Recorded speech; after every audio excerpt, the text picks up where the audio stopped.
The following podcast is brought to you by SeatGeek. SeatGeek is your number one source for the best deals on sporting events, concerts, comedy shows, and a whole lot more. Go to SeatGeek.com or download the SeatGeek app and use promo code BLUESEATS for $20 off your first purchase. That's promo code BLUESEATS only at SeatGeek, the official ticketing partner of From the Blue Seats, a New York Rangers podcast. Let there be live.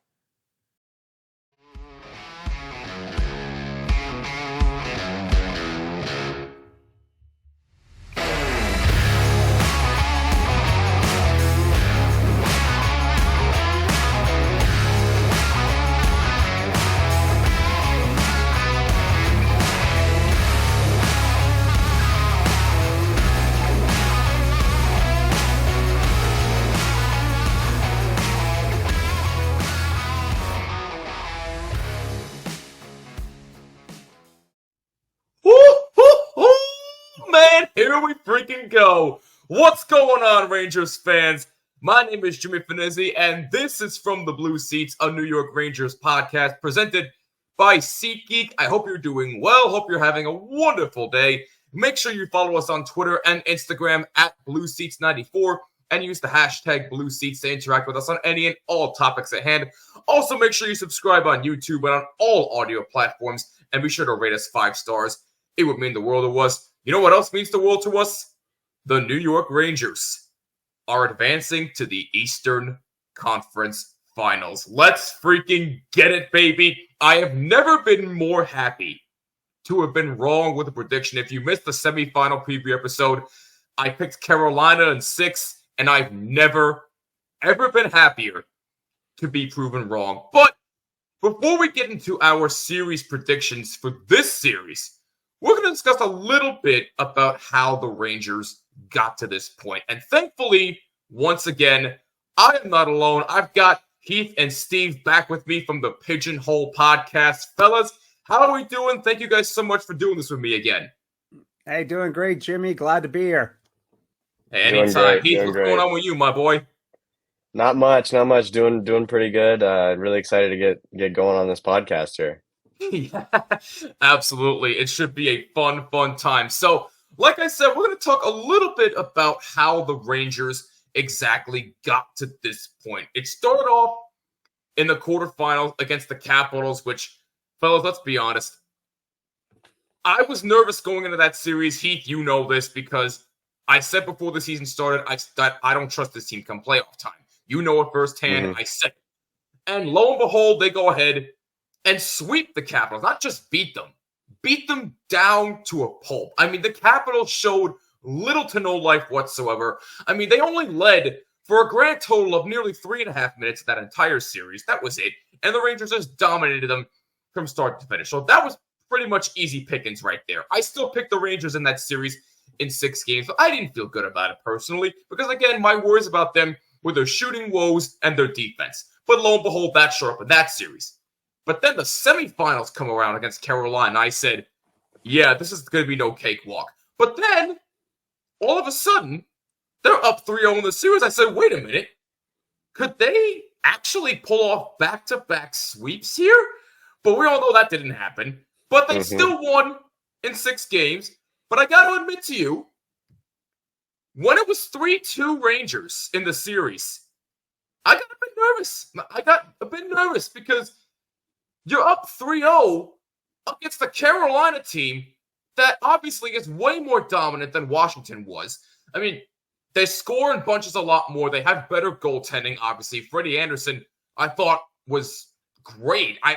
Freddie Anderson's not the reason why they lost that series, okay? If you want to blame Freddie Anderson, look, were there a couple of goals he wanted back? Absolutely, no question about that. But he's not the only reason why the Hurricanes lost that series, and we'll get more into that in a little bit.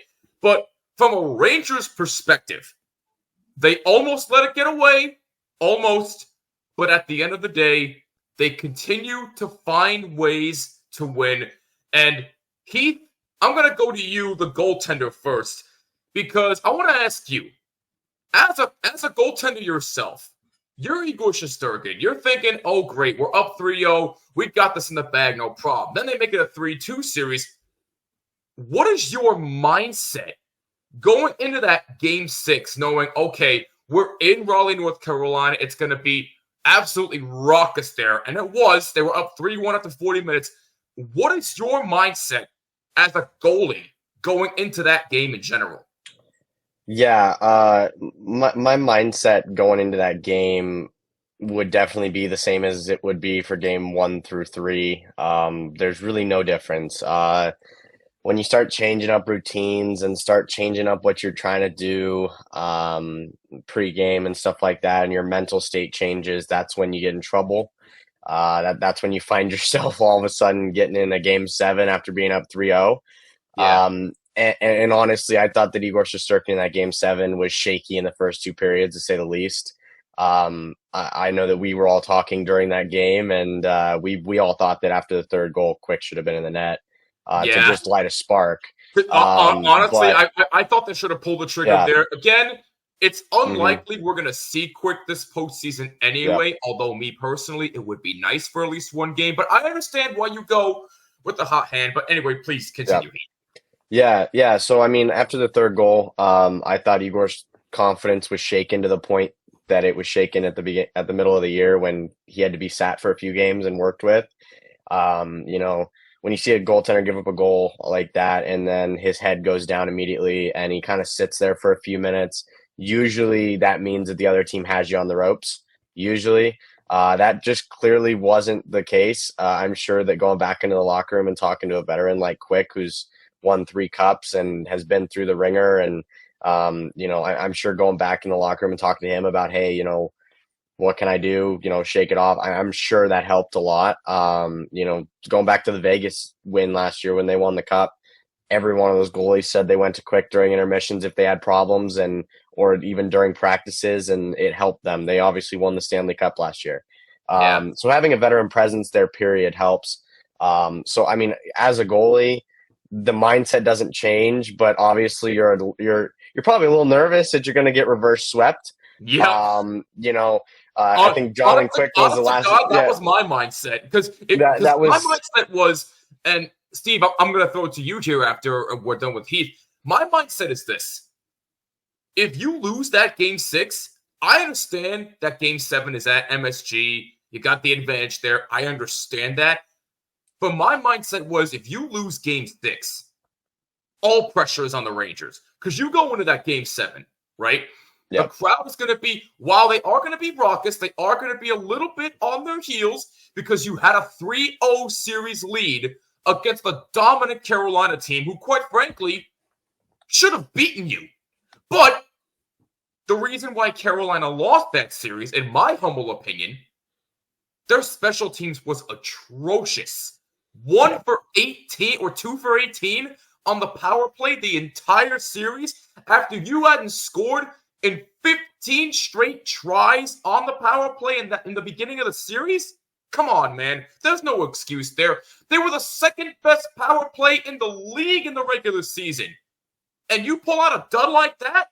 No excuses. Unacceptable. So, to me, you can point to the goaltending. You can point to their turnovers. But for me, special teams killed the Carolina Hurricanes, especially when it came to them being on the power play, because the Rangers absolutely murdered them. They scored, I don't know how many shorthanded goals they scored. I lost track. Special teams was dominant for the Rangers, but special teams for the Hurricanes, my God. I mean, look, you can do much better than that. You go from dominant in the regular season to this? No, man, inexcusable.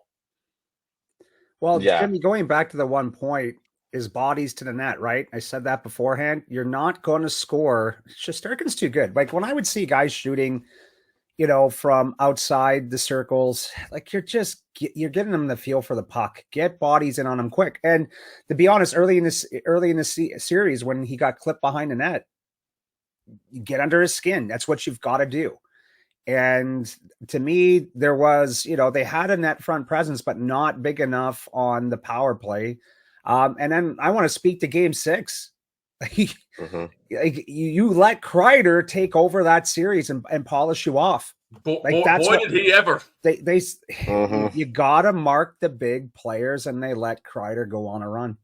And then, again, this pains me. I'm a Habs fan saying, hey, Kreider went out and did what Kreider does. Like he was the difference in that last game, right? Yes. Big difference. And their big players showed up. You didn't see much from Stahl. On the Hurricane side, again, another big body that should have just been driving. Other than that big goal in Game 5, he barely showed up at all. Yeah. So the big boys showed up, for the Rangers when they needed it. And that, I agree with you 100%. Like when your special teams let you down so badly, you're not going to be in a series, especially when you start giving up shorties. And that's the thing that I love about the new NHL, right? Is the teams that have those speedy forwards that don't sit back on the PKs, right? They use it as a point to attack.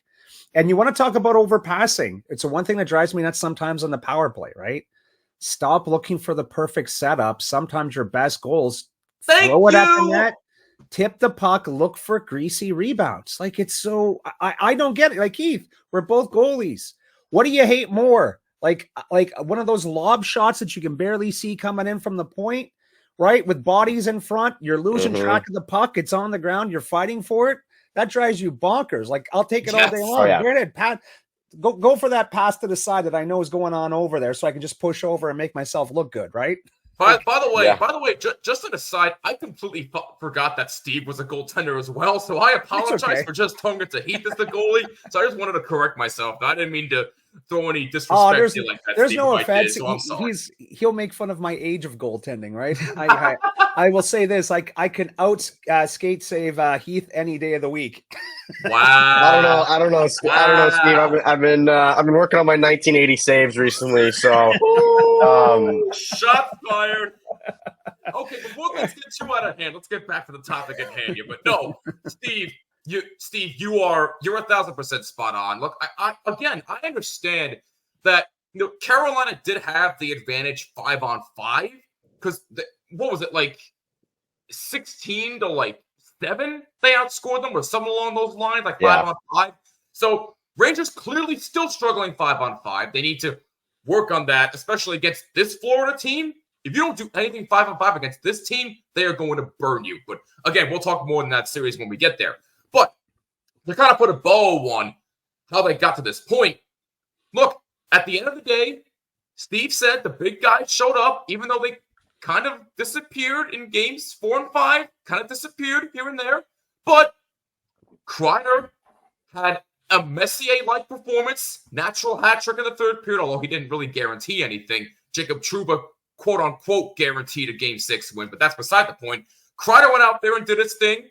Panarin had a couple of points. Zibby, you want to see a little bit more out of him, but nonetheless, the big guys are finally starting to come through, and that's what I've been begging for from this team forever. I want the big guys to show up. Panarin has had a decent postseason so far. Kreider came up big. Zibby had an 8-game point scoring streak. He has been a bit quiet, but I like what I'm seeing from the big guys, and I really, really hope that this continues going into this series, because if it doesn't, it's going to end really fast if the big guys don't show up.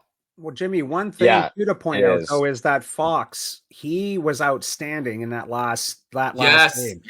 He made all credit in the world to Adam Fox. Absolutely. Yeah, he came out, he made some great defensive plays. The one recovery skate that he made to come back flying down the ice.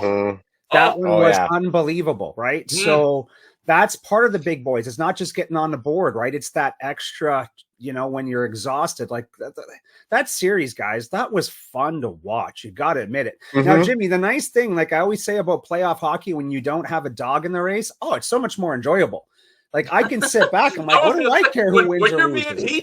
When you're being Heath, you're stressed the hell out all the time. Like, what are we doing here? The entire game, right? You're stressed out. Well, I'm sitting there going, this is fun hockey. I'm loving this, right? Yeah. So, but the defensive, to me, the other part was the defensive game of the Rangers was another big portion of that. And then Igor was Igor. We can, I thought too that you should have put Quick in for just to give the spark to the boys to light a fire under their pants. But hey, Igor told us to calm down yet again.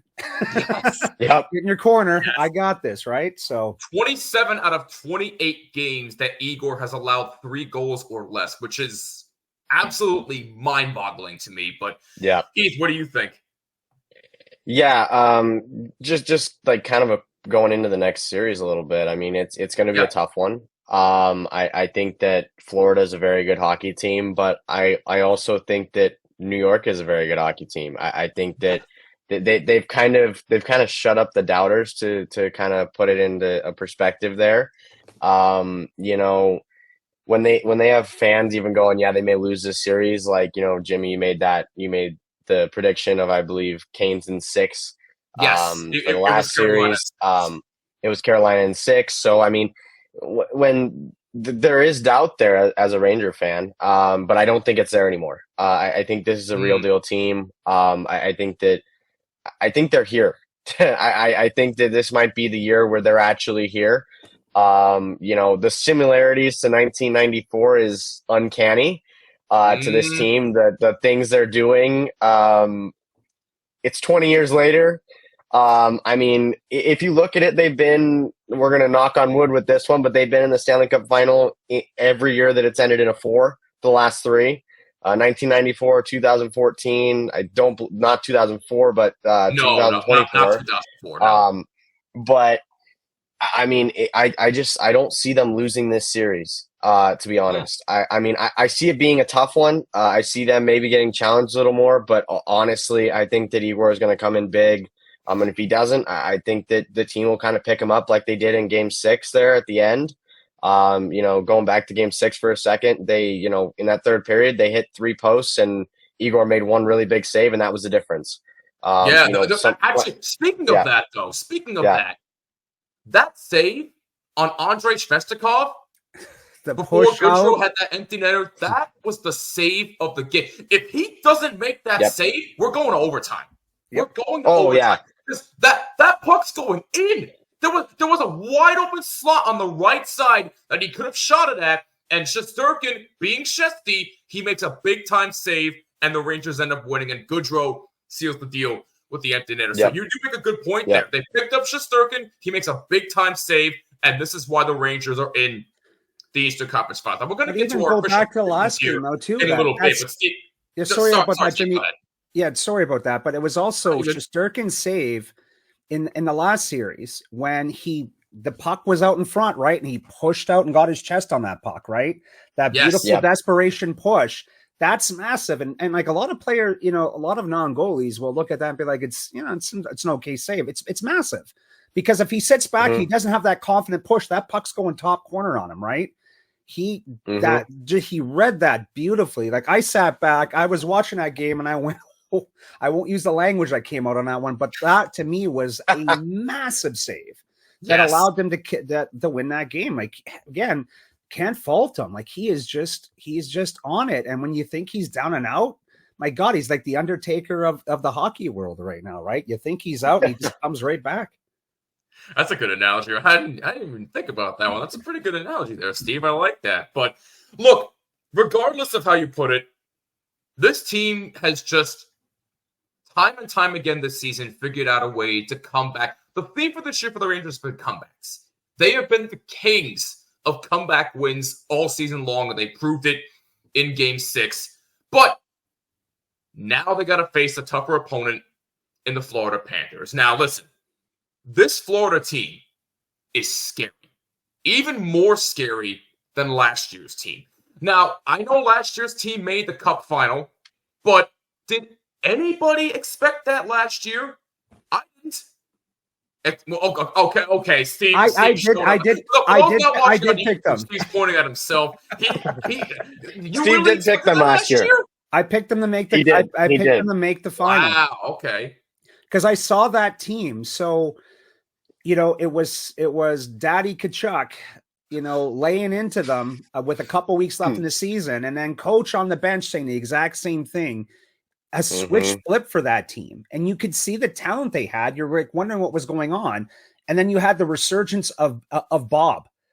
Playoff Bob is fun to watch. Oh, yeah. That save, like goalie pointed out this puck that's on sale right now, and it's that save behind the back. I've never seen something more ridiculous in my life. Okay, so yeah, like okay, so I'm gonna be the one to I'll do the first prediction here, Jimmy. Okay. Yeah, I was actually gonna throw it to you first. We're gonna get into what the keys are for the series and who you think wins. So, Steve, what's your key to the series for both teams, really, and who do you think wins?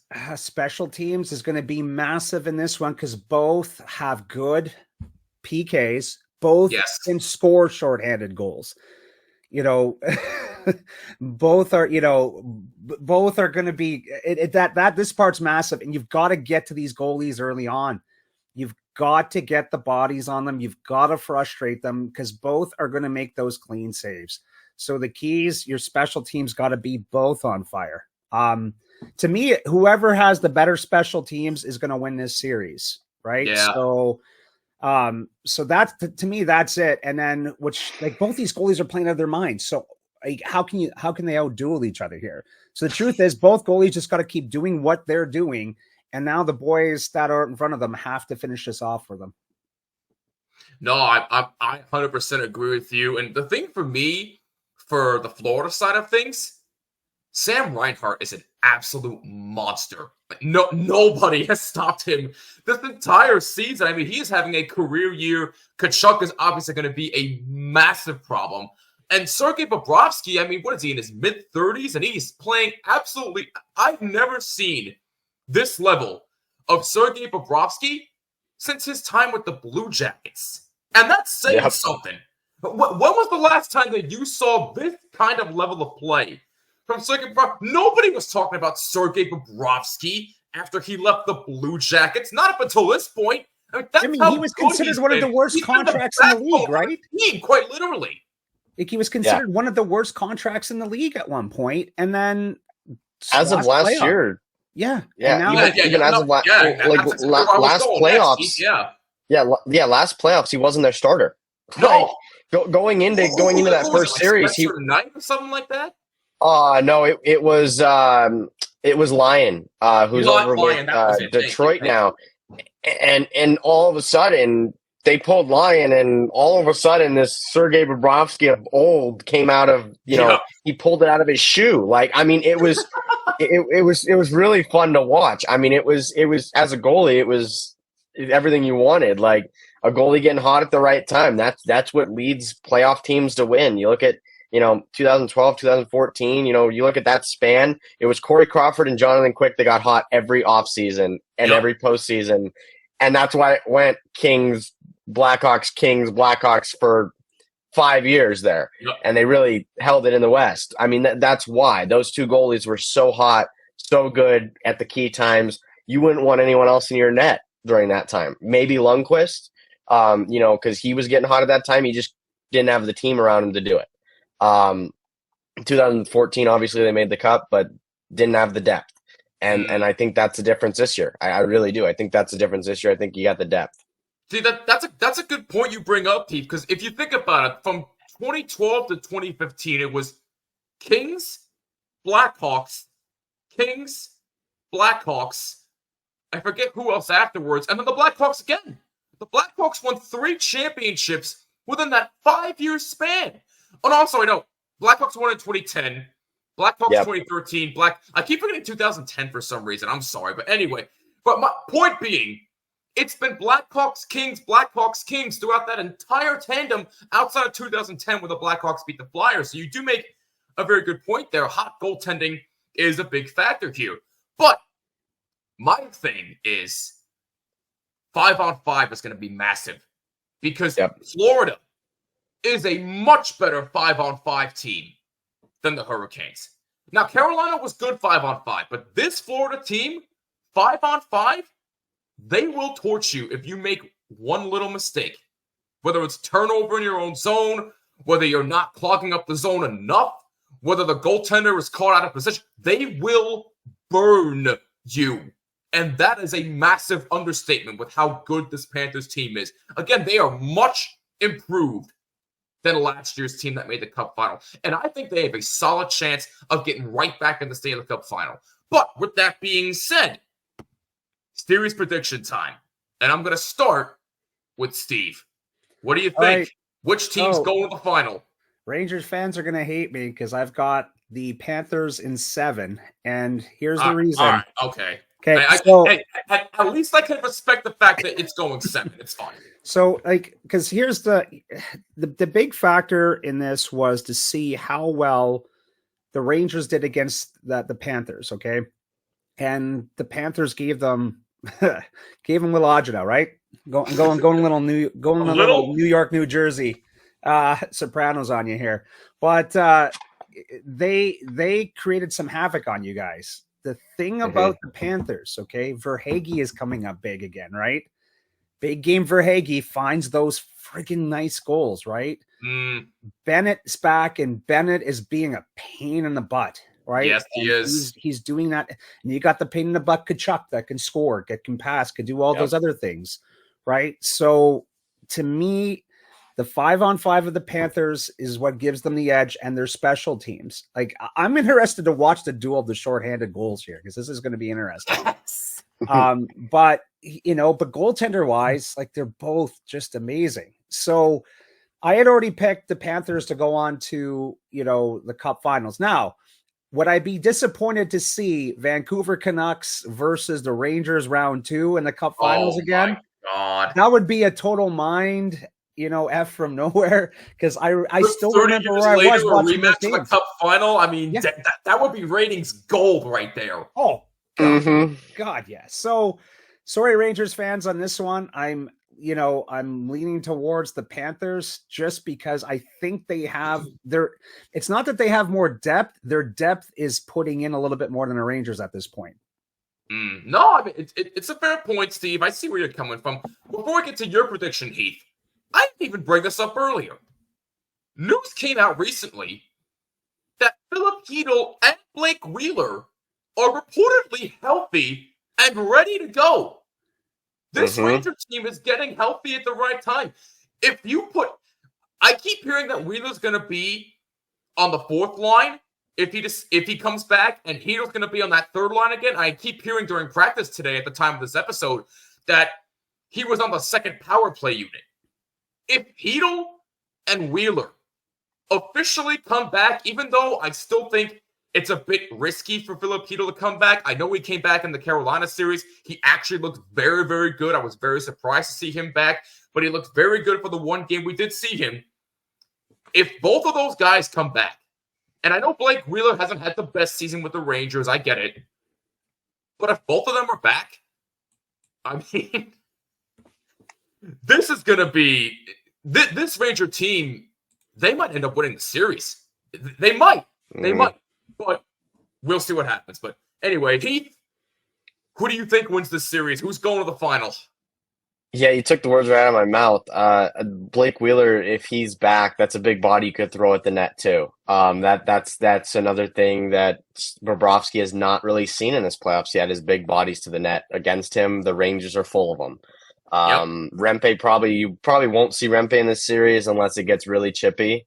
I just, as much as that hurts every Ranger fan because we all love him, I don't see him in this series, and so you need someone else big on that 4th line that can actually get to the net. I think Roslovic might even get pulled out of this series if he plays the same way he did last series. It was very unimpressive hockey from him.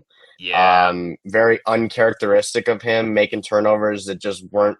It almost looked like he was going through something, maybe an ailment somewhere, something like that. But getting to the keys for the series, bodies of the net. I think that if Blake Wheeler comes back, I think it's a no-brainer that the Rangers have more depth. Cheeto coming back, I think those are huge names coming back to a lineup that none of us expected either of those guys to be back all year. So getting those guys back and healthy and ready to go. I know Wheeler's been in a white contact jersey since the Carolina series. Yes. So he is very, very ready to go. We got 2 more days until that series. By the way, him celebrating with his teammates behind the glass after that overtime win in Game 3 was just that was something special. I mean, I almost shed a tear. That's how beautiful that moment was. It showed what this team is. This team is more than a team; it's a family, and yes.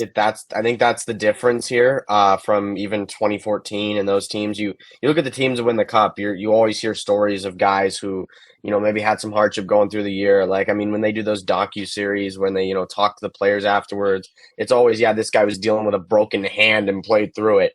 And they're doing it for their family. I mean, that's just how it is. And I think this Ranger team is just that tight. With my prediction, I think Rangers in 6 or 7. I really don't. Florida's a really good hockey team, but if the Rangers start the series like they have the last 2, if they go up 2-0, this is a team where I think they go up 3-1 in the series, and I don't know what order that's going to be. But I think they take both games at Madison Square Garden and maybe drop the third one at the Panthers arena. So I mean, I think that's kind of how that's going to go. This team hasn't lost more than 2 games in a row all year. I mean, that's just how good they are. I don't see that trend starting now. And if something were to happen to Igor Shesterkin's game and he were to take a major fall off, you got a 3-time Stanley Cup champion backing him up. So it's not like you got nobody backing him up.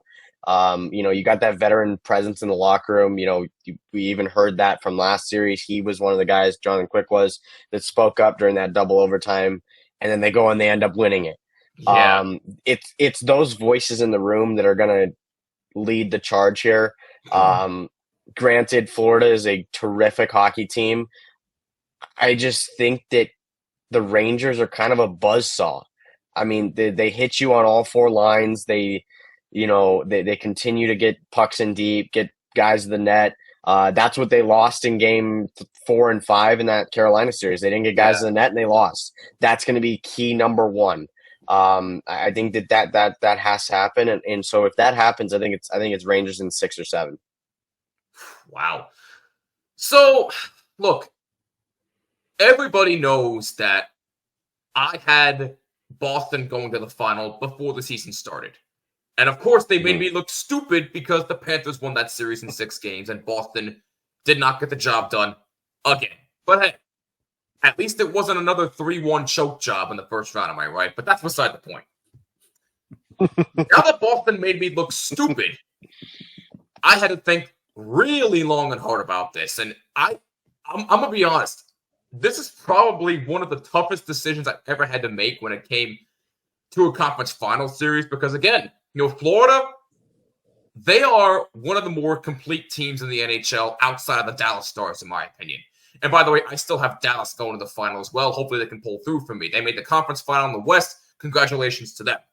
But with that being said, the more complete team in the East, to me, is Florida.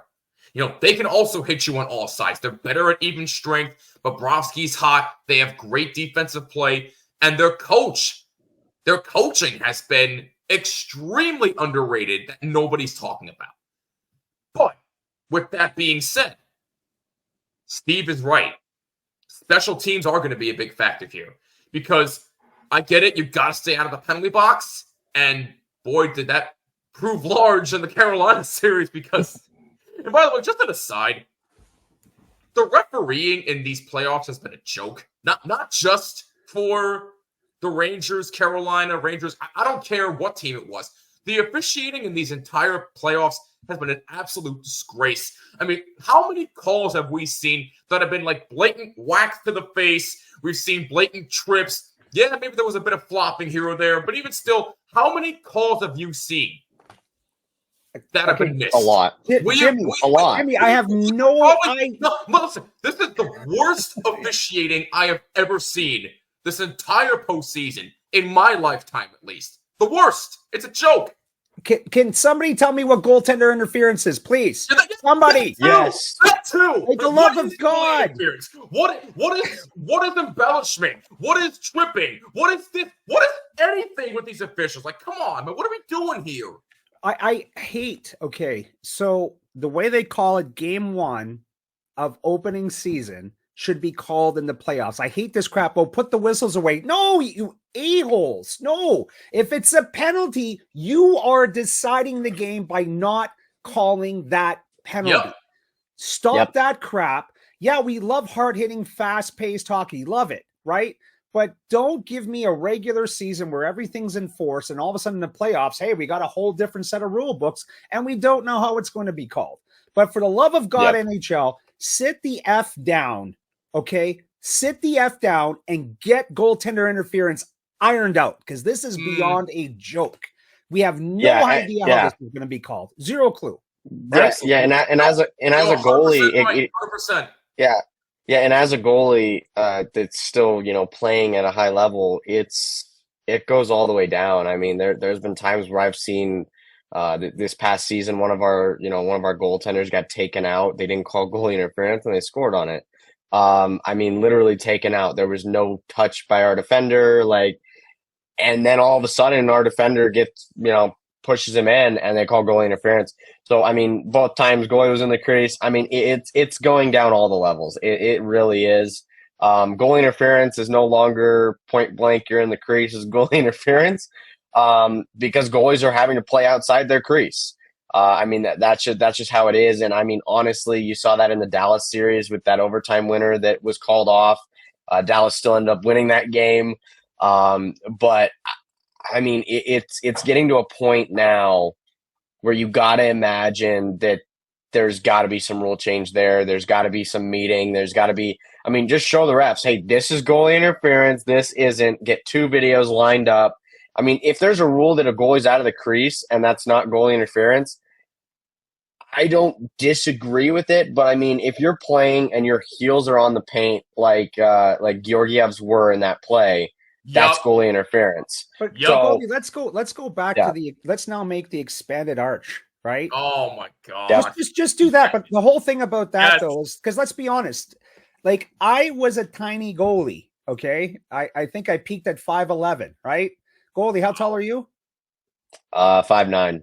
So 5'9". How often are you behind the little box, right? In your crease? I'm almost never. I mean, that's just, you can't play that way if you're below 6'3". Yeah, but even if you're 6'3", you still got to push out to make these saves, because if you're sitting back, these guys are going to snipe you. Even if you're 6'7", like Ben Bishop was, it's still the same rules apply. Yeah. So just expand that arch, and it's as simple as that. You make contact with the goalie in that arch, you do it without being pushed in, then there it is, right? That should be simple, because you can't sit there and say, hey, we got these behemoths in the little tiny crease. It's not that big. That's the only place you're protected. You've got to come outside it to move. Because they pulled one back against Bobrovsky. I know some people were pissed, but I was like, I like the calls. And the one that was not called against him, his stick and stuff was interfered, and they ruled he was able to get set. Not really. The whole thing, you get bumped and then you're moving back in, you're still not set. You've been distracted from the puck first, and so you're not focused. So I didn't agree with that call, because who are these guys that are saying he got set? He was meant, okay, get these guys, put them in the crease. Let's get them a bump and rip a shot at them. And you tell me if they're going to stop it, right? They've got to really iron out that rule. Me and goalie will go on a tear for the next 2 hours, so we'll cut this one off right now. Yeah, do me a favor, Jimmy. No, listen. I mean, I didn't mean to have that turn into a full tangent, but I just couldn't help it. I mean, look, all kidding aside here, the officiating, I understand letting the boys play. I get that aspect, but I mean, a penalty is a penalty. I mean, if you're going to call something blatantly stupid, at least have a discussion about whether you got it right or wrong. I mean, come on, people. Yeah, well, the high stick from McDavid was that's 5. It's 5. It's not even. Question for you: Was that called a penalty? Nothing at all. Oh, nothing. Gracious. Nothing. I know. I mean, it's and I mean, you look back years and years into the playoffs. At least the NHL is consistent when it comes to playoff calling. In a way, they don't call anything. But it's just way. Come on. But I mean, we're saying they're inconsistent. They're consistent at not calling anything in the playoffs. I mean, unless it's egregious. So, I mean, well, yeah, they're inconsistent, but I mean, Goldie, I'll say BS on this one because the Stars won on a violation. They won the cup on the most annoying violation. We all hated it, but you stuck it to us the entire friggin' Stanley Cup, and then the final play, you're like, screw it, just let them have the goal. Come on. Yeah, no call. But I mean, no. I think that officiating, if you're going to do it day one of the regular season like that, go for it. I think we'd all be game for that. If you're not going to call anything, you're going to let these guys actually play the game, go for it. You know, I do like the new slashing rule where if you're not slashing on the hands and you don't break the stick, it's not a slash. Yeah. That's been called a slash in these playoffs. Yes, so someone needs to talk to these refs about that. I mean, that was never called. That was not called during the entire year. I mean, you slash at the bottom end of the stick doesn't break, guy drops it goes like this. That's not a penalty. And it's been called in these playoffs. So, I mean, yeah, NHL, get with it. But, I mean, at the end of the day, it's human error until we have artificial intelligence doing these games. Then we'll be complaining about, you know, everything getting called, ticky-tacky little touches getting called. So, I mean, there's going to be, we're all going to be upset until there's a perfect option, and then we're going to be upset with that option. You know, wait until the last 30 seconds of the game, and, you know, Chris Kreider's, you know, slashes a guy, no calling, you know, when we're regularly watching it, but, you know, we change the, you know, AI or something, that gets called, all of a sudden the Rangers lose in a game 7 like that. I mean, you don't want that. So I understand it to a degree. As a guy who's playing currently, I understand it to a degree. It's a momentum switch, especially in that last 30 seconds of a game. Kind of let things go unless somebody gets sucker punched to the face. So, I mean, but yeah, there's definitely got to be talks about a couple different rules this offseason. I mean, the delay of game that Carolina took that didn't get called, that should have been called. It did not touch Lafreniere's stick at all. Thank you. I mean, didn't even. That was 100%, and you know, karma came back to get him when they got a penalty about 3 minutes later. I think that was kind of a makeup call, though. Oh yeah, 100%. But I mean, I think that rule needs to change, and it is going to change next year, where you can review that. So, I just really hope that they get their heads out of their asses and do something this offseason, because this officiating is a joke. But anyway, now that tangent is over, let's get back to this real discussion at hand. So, Steve has the Panthers in 7. Heath has the Rangers in 6 or 7 games.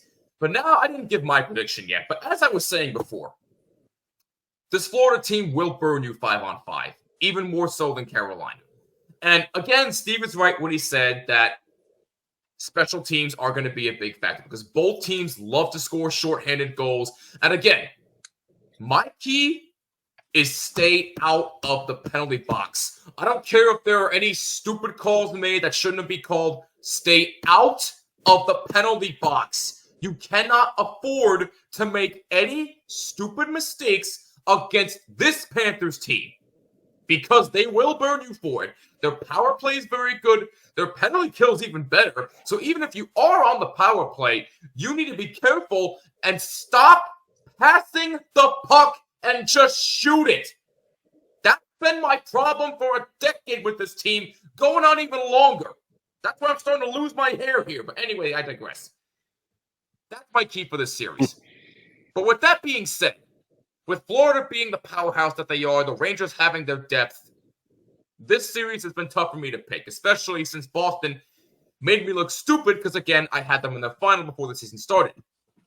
However, after seeing what this Ranger team has done all season long, with their ability to come back the way that they have, overcoming adversity, despite them losing 2 straight after being up 3-0 in Carolina,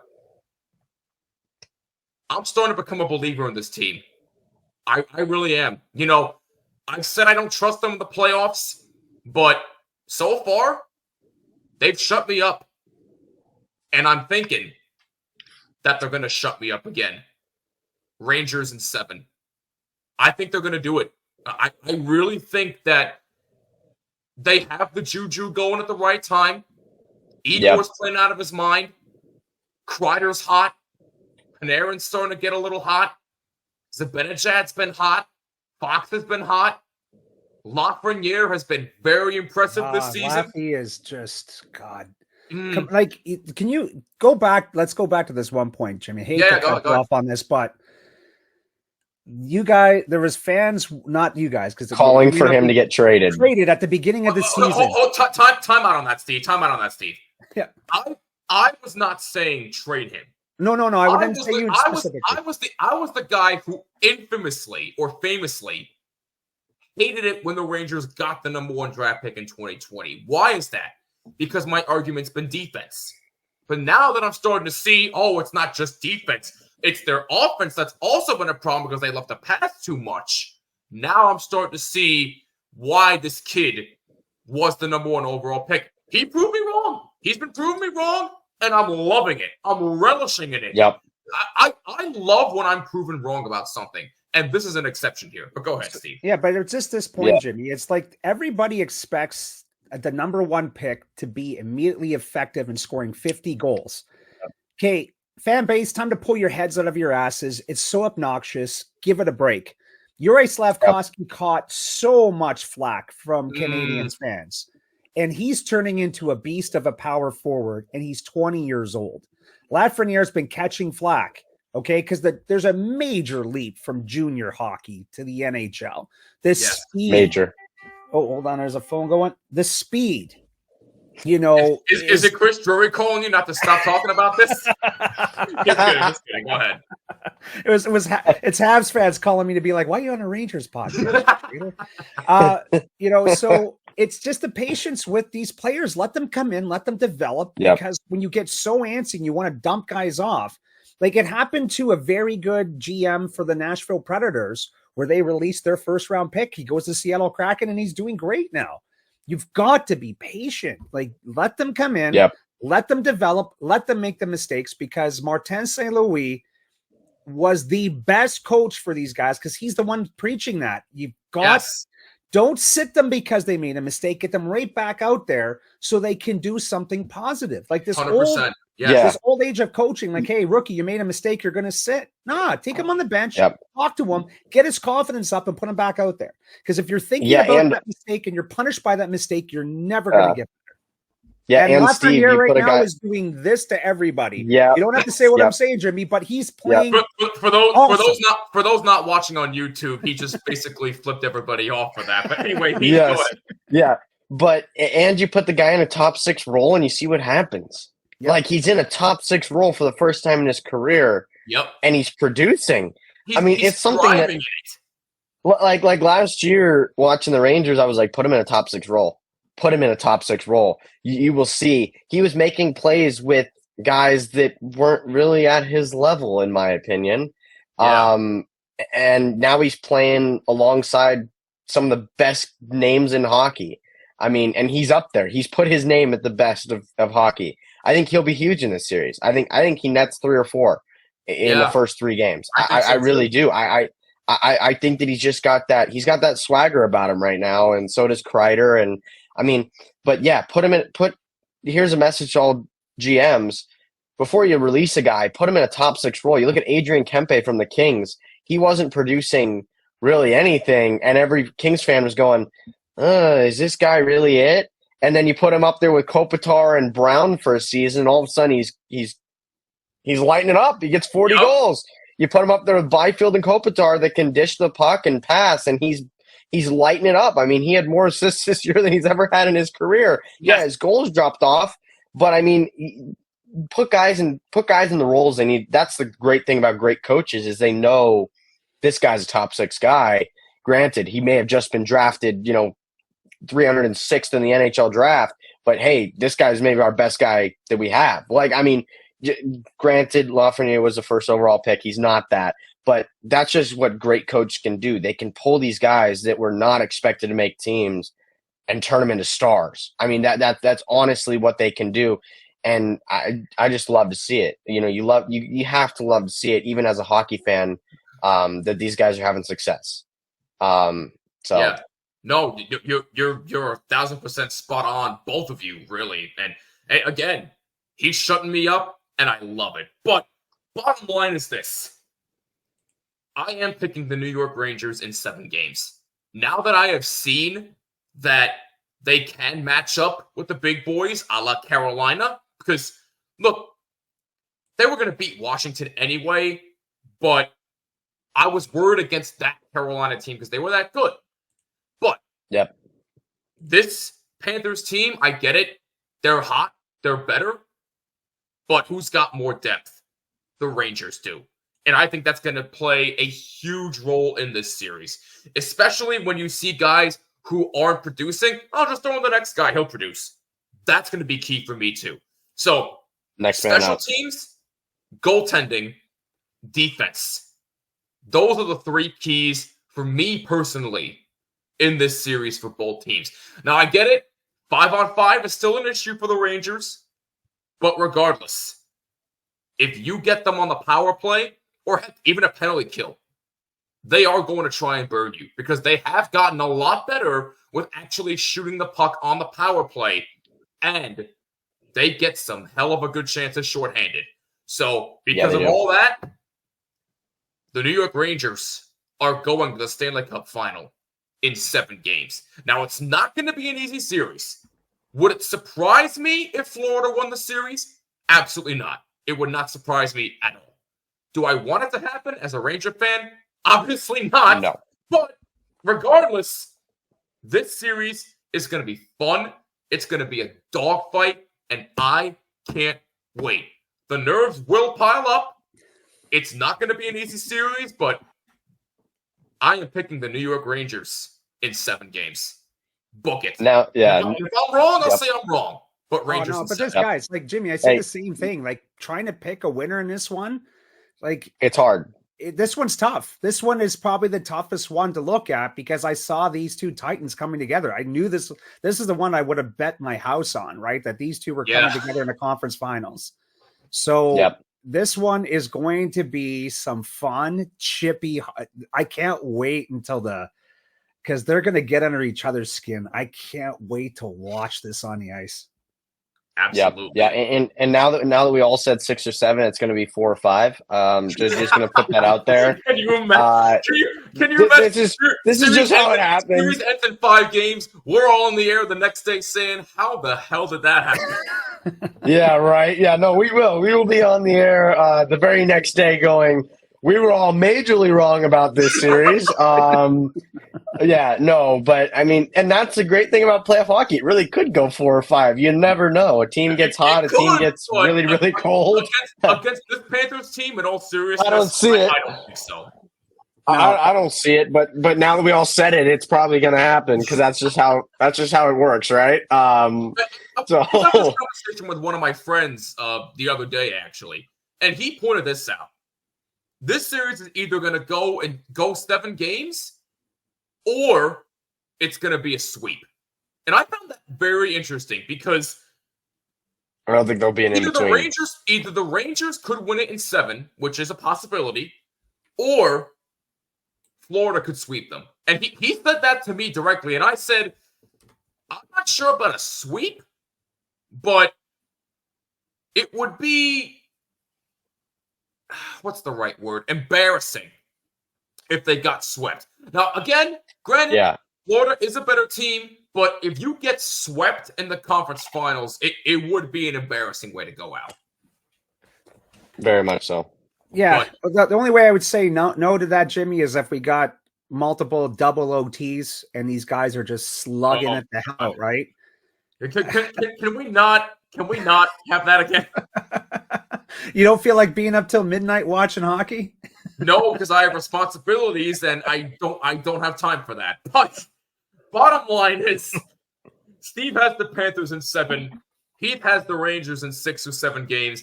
I have the Rangers in 7. They are going to the Stanley Cup Final. I want to hear from you. Who do you think is winning this series? Let us know on Twitter and Instagram at BlueSeats94 and use the hashtag BlueSeats.